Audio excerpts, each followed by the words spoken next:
ক্ষমতাচ্যুত প্রধানমন্ত্রী শেখ হাসিনাকে ভারত আশ্রয় দিয়ে তাদের গণতন্ত্রের প্রতিজ্ঞাকে ভঙ্গ করেছে বলে মন্তব্য করেছেন বিএনপির মহাসচিব মির্জা ফখরুল ইসলাম আলমগীর। তিনি বলেন, ছাত্র জনতার বিপ্লবের মধ্য দিয়ে ফ্যাসিবাদী সরকারের প্রধানমন্ত্রী শেখ হাসিনা দেশ ছেড়ে পালিয়েছেন। দুর্ভাগ্য, আমাদের পার্শ্ববর্তী দেশ তাকে আশ্রয় দিয়েছে। সেখান থেকে হাসিনা বাংলাদেশের বিজয়কে নস্যাৎ করার জন্য ষড়যন্ত্র শুরু করেছেন। মঙ্গলবার বেলা 11:30টায় শেরেবাংলা নগরে জিয়াউর রহমানের মাজারে বিএনপির স্থায়ী কমিটিতে নবনিযুক্ত মেজর হাফিজ উদ্দিন আহমেদ ও ডক্টর এ.জেড.এম জাহিদ হোসেনকে সঙ্গে নিয়ে শ্রদ্ধা জানিয়ে তিনি এসব কথা বলেন। বিএনপি মহাসচিব বলেন, এদেশের মানুষ শেখ হাসিনার যে অপরাধ সেটাকে খাটো করে দেখে না।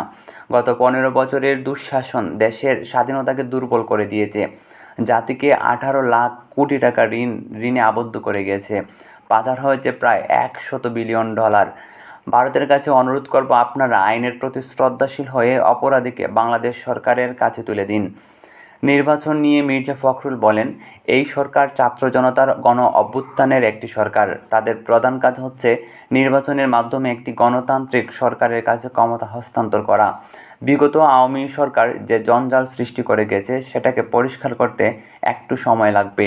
সেই জন্য যে সময় প্রয়োজন তা এই দেশের জনগণ দিবে।